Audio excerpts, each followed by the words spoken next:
This is Pet Life Radio. Let's talk pets.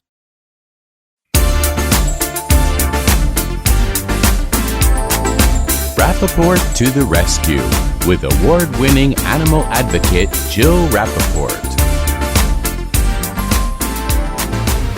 Welcome to Rappaport to the rescue on this very special anniversary show. Would you believe that 3 years ago this week, we started this very special podcast on Pet Life Radio, Rappaport to the Rescue. I remember it as if it was yesterday. I called up my dear friend, Bill Berloni, pet trainer extraordinaire, and I said, you know what? Let's get together and do something on animal welfare. The situation is dire. Who's better than you at training and taking these rescue animals and making them stars? I can talk about my compassion and commitment to saving lives. Bill said, I'm in. We started the podcast, and our very first guest was the one and only Meredith Vieira. Bill, can you believe this? 3 years ago, and here we still are. Yes, it's great that we could still work on our mission, which is bringing the idea of rescue animals are wonderful to our audience. It's amazing. I feel so much gratitude. Yeah, and I remember when we first talked about it, things were really very, very frightening. It was the height of COVID. We were all terrified for our lives, and just health-wise, we did not know what was going to happen. We were all so scared that if we walked out the door, we were literally taking our lives in our hands, which millions sadly did. And then on the professional front, it was so daunting because work just stopped. And I know for you, Bill, literally your career just came to a halt, and all of those incredible animals that you and your wonderful wife, Dorothy, have on the property, you kept saying to me, how am I going to feed them? I know. And, we got a lot of help from a lot of friends, and it got us through. But even in the depths of our worry and concern for ourselves, you and I still worried about the animals, and decided that if we can't go out and help them, then let's talk about them. So it was a brilliant idea you came up, and I'm so glad you invited me. Yeah, we've had unbelievable guests over the years. I mean, between Bill's relationships and my relationships, from Tina Fey to Christy Brinkley, Al Roker, the list goes on and on. Alexa Joel, Sailor Brinkley. I mean, it's just incredible. And then I look back and I look at the roster. I mean, Cheryl Lee, Ralph, and we're talking to one of these amazing Broadway stars, Bill, that you have relationships with, like Sutton Foster and Joel Grey. And we've just been able to do amazing interviews and get insight into the joys and the love that these animals have given these very well-known people. They've really made their lives so much better, and has nothing to do with their amazing careers. Right. And even at the point that they are in their careers being stars, they're still willing to talk about animals and how much they love them and how important they are to their lives. Well, it's all about the animals. And I'm sure during this show, I have one very vocal rescue. One of my many always puts his 2 cents in. Oscar Mayer, I'm sure he'll be piping in during the show. But in the meantime, our very first guest, I reach out every year. Meredith is one of the most beloved, amazing journalists of our time. And every year I say, it's that time again. And we reach out to her. And how excited are we, Bill, that when we come back, we are going to be joined with our very first guest on Rappaport to the Rescue, the one and only Meredith Vieira. Stay tuned. Pet Life Radio, the #1 pet radio network on the planet, joins forces with iHeartRadio to put the power of your pets in your pocket. Awesome. Download the iHeartRadio app and rock Pet Life Radio on your phone, on your tablet, on your Xbox, in your car. Pet talk, pet tunes, and fun pet times. Pet Life Radio and iHeartRadio. Positively Possum. Let's talk pets. Let's talk pets On Pet Life Radio. Pet Life Radio. PetLifeRadio.com.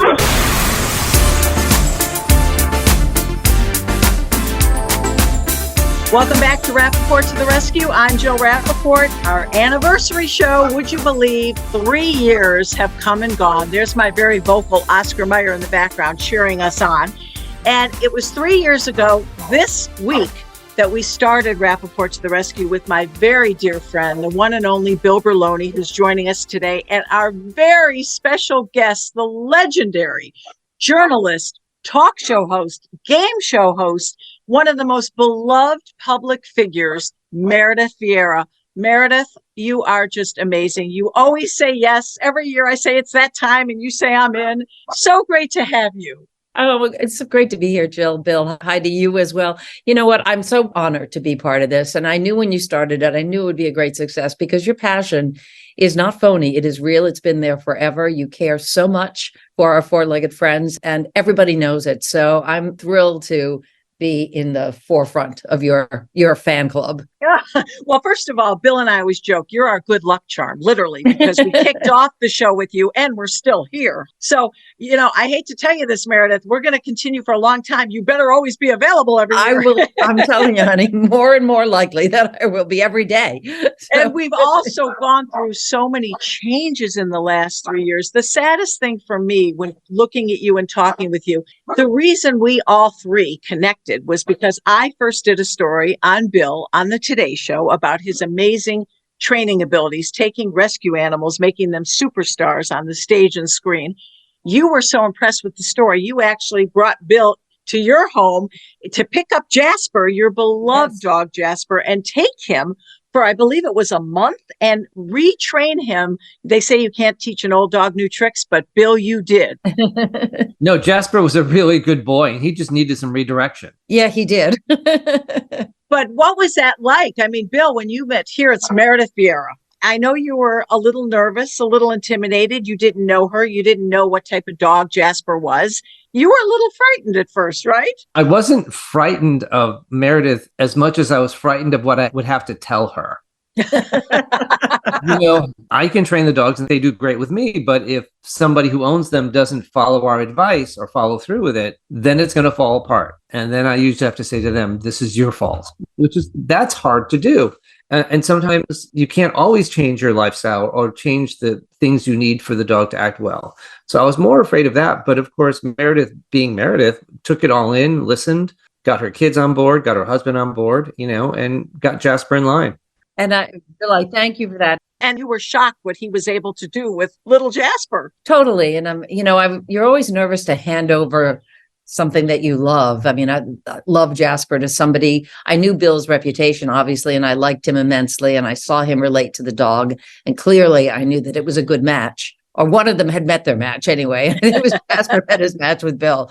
And the fact that Bill would take him into his own home. And his wife was also so lovely to Jasper, who very much bonded with her the way he had with me. I think he was very attached to female figures and really helped us get on the right track. What Bill just said is so important because ultimately you are responsible for your furry friend and nobody else. You can bring in all the trainers in the world, but when that doggy or kitty or whatever comes home to you, that is your pet. And you have to know how to follow the guidelines that you've been given and keep up that momentum, or Jasper would slip right back. So would we. Exactly. But it took a lot of courage on your part because I know Jasper was like an appendage of yours, Meredith. And to actually let him go out of the home for that amount of time, that was a real commitment. And you were a little heartsick over it at first. I was, because he was very attached. And I worried about the anxiety for him being away from home. And I don't know the balonies. I mean, I know I felt confident, but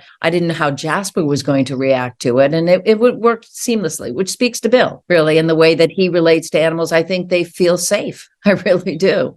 And when an animal feels safe, I believe, like all of us, then we're receptive to learning and to changing and growing. And there are times where celebrities will call me and basically they just want to pay me to fix their dog and not do any of the work. And I often will say to them, no, thank you. I'm really not the trainer for you because I know it's going to fail.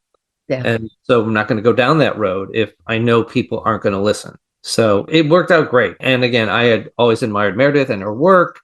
And so to get her, know her and the family better was just a wonderful thing. Yes. And on a very sad note, we lost, I say we, because we all feel family to Jasper and have been through so much with him. But we and you and your family, Meredith, lost Jasper. What a fighter. What an amazing dog. He lived, I believe, 17? 17, yeah. He died in November 1st of 2021. I remember the moment holding him in my arms. It's like 5:30 in the morning. He was waiting for me at the bottom of the staircase I think he knew. I'm sure he knew. And he was waiting for me to give him permission to go. And I have not been able to bring myself to even consider another dog right now. He's still so big in my heart. And he always will be. But at this point, I have these two crazy cats that are keeping me busy. They're 17 years old and they are people cats. I was away for 2 months. I just got back shooting the 5th season of my show. And they have not let me out of their sight. One is sitting right here, and he'll like do this to me if I try to move. Like he hits me, like, "No, lady, I'm not letting you out again." I love it. Easily. So they're dogs with claws. They are essentially dogs with claws. Yeah, they're great. They're great. And as I told you, in the day Jasper passed, they stood like little sentries at his head, guiding him almost. It was actually, for a very sad moment, it was truly beautiful as well, because you saw the power of these animals in terms of their intuition and their love. And it's really something to witness. It's humbling. It's truly unbelievable what they go through, what they feel, but most important, what they give to us. Totally. What's exciting about what you just described to me is that there was interspecies communication going on at that moment. Human to dog to cat. Absolutely. And that's just, we have so much trouble sometimes talking to other people, but to be able to talk to someone who doesn't understand our language and still connect on an emotional level, I think is just beautiful. Speaking of that, Bill, I've been thinking about this morning. The Surgeon General speaks about this epidemic of loneliness in this country and how social media is so dangerous for children, particularly young children. And if every family had something to love and take care of. It doesn't have to be a cat or a dog. You could start with a goldfish, or something other than you that you have a responsibility toward and that you love, that is real, not in the internet universe, but real. Right. I think it would make such a difference in lives. I really do. I think that empathy begins with those relationships. That is so well put and so true, because when I heard about that study, they, I believe, loneliness equating to actually smoking 14 cigarettes a day. That's how bad loneliness is for one's health. And when you think about, I'm not married and I don't have kids, but I don't even register that because I'm so happy and fulfilled with all of my 4-legged children. Absolutely. And just petting them and sleeping with them and hugging them and kissing them. To me, my life is full. Well, there's a reason pet therapy exists. There's a reason why dogs are brought into hospitals to bond with those who are ill or are elderly and to give them a moment of love and touching, something real to touch and smile with, and all of those things, or cuddle, all of those things that people really need. We need interaction, and it can't come off of these screens.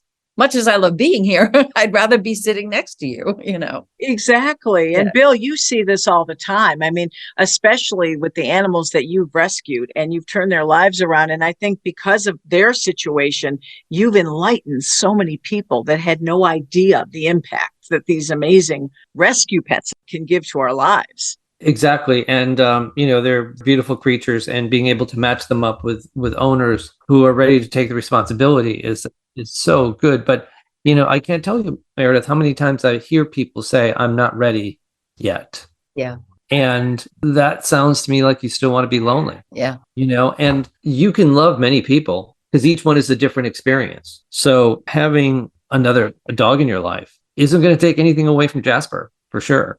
I agree with you. Totally a different experience. And what it does for us is it grounds us in the moment. When an animal's in a room, you can't turn your attention away.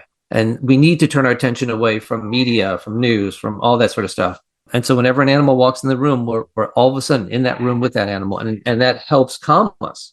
No, you're right. And I know there'll be another dog in our lives. It's not going to happen today, but I know that it will. It's just taking that step. But you're right, Bill. It's not the same without an animal in your home. Once you've had that experience and it's been positive, I'll never replace Jasper. And that's not the point. As you said, you can love many animals. I have 2 cats here. I haven't fallen less in love with them, having lost Jasper. In fact, probably a little more love, because every time you lose anything that you love in your life, you appreciate even more what's in your life at that moment. It's so true. And, Meredith, all throughout your career, you've never been without an animal in your home. It probably explains why your children have grown up and become such beautiful healthy, well-adjusted individuals. Wouldn't you attribute a lot of that to always having pets in the home and love and excitement and all of that energy around them?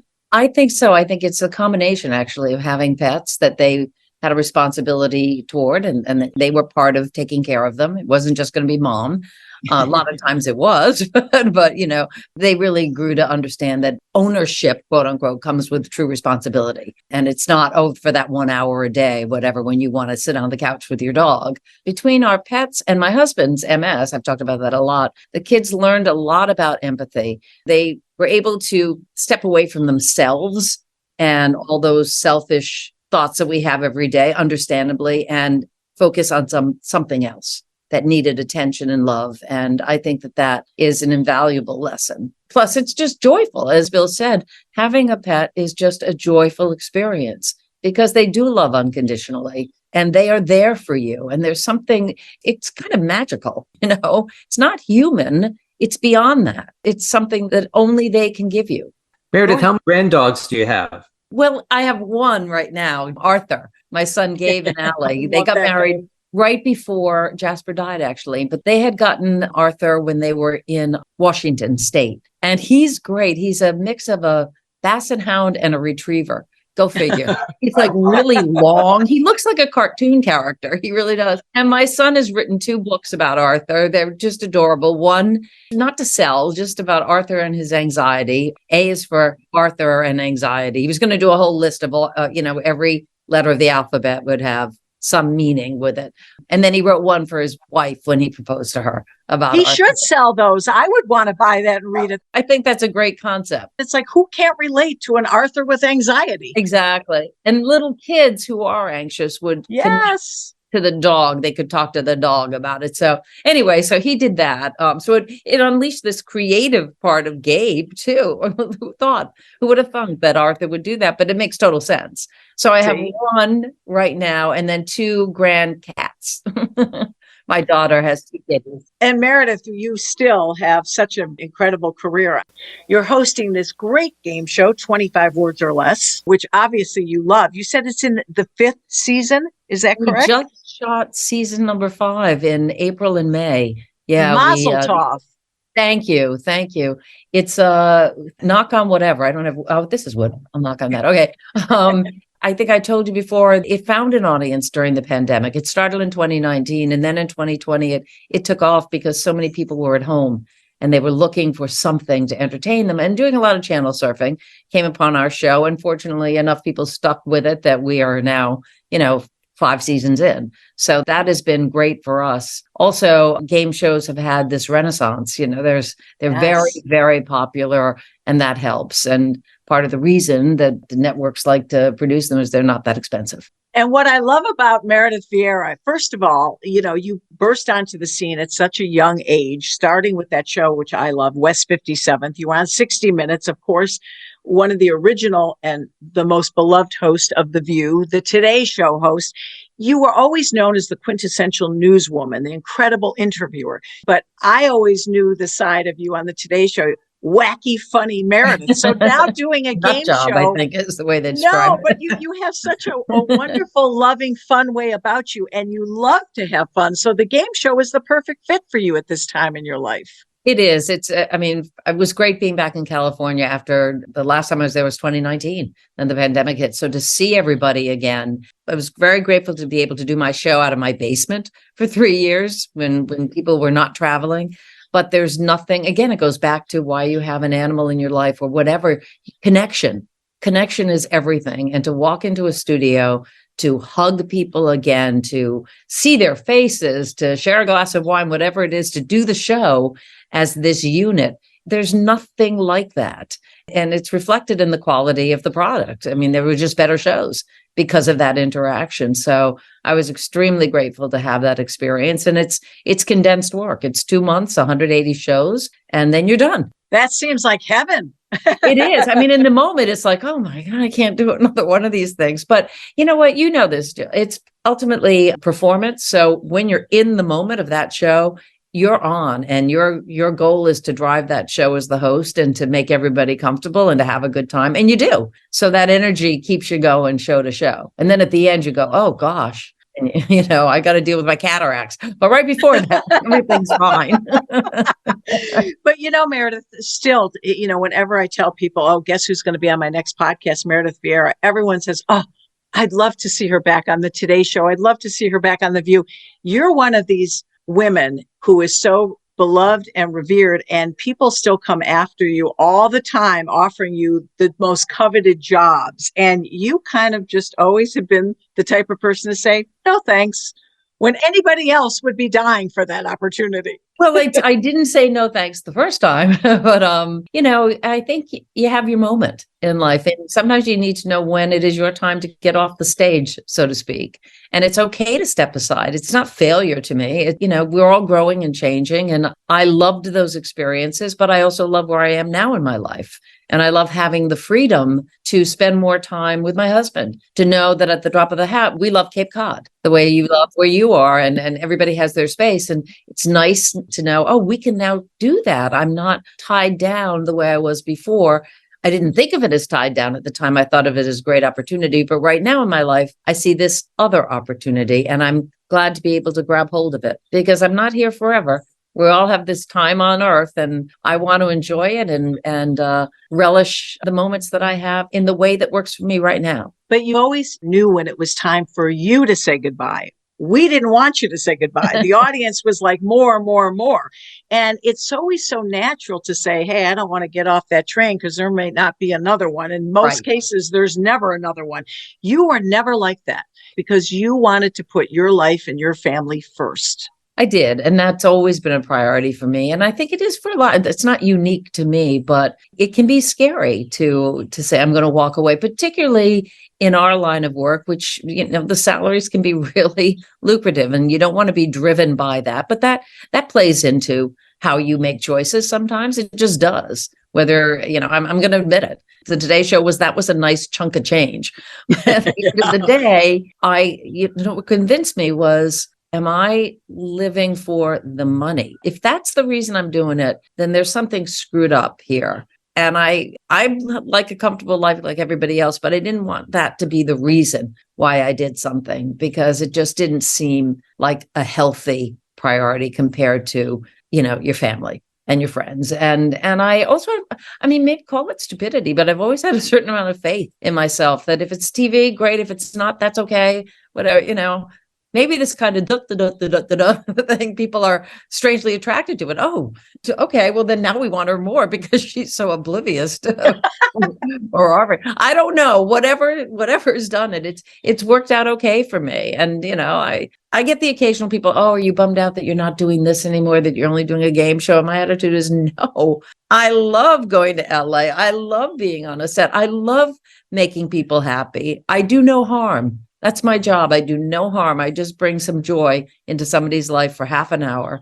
And I'm proud of that. That's great for me. Meredith, when I met you, what struck me was your humanity. What the audiences don't know off camera is that you do care. You care about the stories you tell. You care about how you tell those stories. But most importantly, in the room, you care about the people who are there. Just earlier you said you were the host of the show and it's your job to make everybody feel comfortable. And you do. And that's so admirable. And that's what comes across to the audience, the warmth, but they really don't know the extent of that's really who you are 24/7 and who you've always been and why you make your choices. And so I'm so grateful to have met you, to have witnessed that and to have been included in that. And Bill, don't be jealous. I got to sit next to her for 5 years on the Today Show. I got to work with her. So how's that? And I can tell you firsthand, not a kinder, sweeter human being in the world. Forget famous, just the most gracious, loving person. And that's what everybody says about you, Meredith, not to make you blush. Well, no, but they say the same thing about you. No, I'm sure about Bill as well. You know what it is, guys? The joy that I get, it's almost a selfish act. When you're kind to somebody else, how great you feel. That's why every day, I'll say to somebody, I love your blouse, or hold the door, whatever, those little things that connect you to another human being for that moment that make them feel good, where you realize I'm recognizing that you exist and I respect you, and all of that makes me feel better about myself. So it goes both ways. And I'll tell you something, career aside, what an incredible mother too. And I know Richard, who is so special, has played such an important role in your life in terms of grounding you. I love when you first met and he would like make fun of you with your cartoons and, you know, all the crazy stuff you used to do. And he was a more serious guy, but what a great father and what a great person to help you with what your loves are in your life and make you realize what's important, right? Totally. He's so grounded and he's so smart and he's got a great sense of humor. And all of those things have helped him deal with his illness. You know, he was diagnosed at the age of 25 and he turned 75 in February. So it's been a long time for him dealing with a lot of adversity. And he's doing okay now. He's doing okay. He's doing okay. Yeah. He had COVID in the fall and it was frightening. It really was because he had no immune system. So that was a very, very scary time for us. But it was a scary time for everybody. You know, people always say it wasn't so bad. It's not so bad unless it is bad. And in our case, it was bad. But he recovered totally. He had a little bit of rehab and stuff. So he's a very tough cookie. My husband, he really is. And he has perspective as well because he and I have seen what illness can do. I mean, there's always a case more extreme than yourself. It makes you feel like, you know what, I'm lucky. I can deal with this. It could be worse. It can always be worse. It could be better too, but it could always be worse. So he lives in that realm. We have moments where we're like, darn, I can't stand this, but what are you going to do? You just put one foot in front of the other. And my kids, I saw when we had a big birthday party for him at our house. He does not like birthdays, but we said, screw it, you're getting one. You know, and the balloon, I made it as obnoxious as possible because 75, that's a big 75, year. Honey, balloons everywhere. And everybody, the present to him was everybody gave him a toast. And it was so beautiful. And my kids, what they said about him just was so, I don't even want to get emotional. I do get emotional thinking about it. I don't want to, but just how he had impacted their lives and the way they saw themselves and the people around him. And it was really, really moving. And I said, that's the measure of a human being, not whether they need a walker or not. It's the impact they have on those around them. And in that case, he's the king, as far as I'm concerned. And there's nobody that I know that has a greater impact in the lives of those people that are in my little circle than Richard. I'll tell you something, just being able, as I'm sure Bill agrees, to catch up with you every year on our special anniversary of Rappaport to the Rescue, it means so much to us. You give such wisdom and insight. And I just am so honored to be able to call you a friend. And we obviously all have the connection of our love of animals, but you really are one in a million. There's really no one like you. And continued success and most important, continued health and happiness with your family. Bill, I love you. So happy to be able to do this show with you. And the special anniversary, I feel so blessed to have you as my partner. And I thank you all so much for tuning in. I hope you enjoyed it as much as I did today. Happy anniversary to Rappaport to the Rescue. Let's Talk Pets every week on demand. Only on PetLifeRadio.com.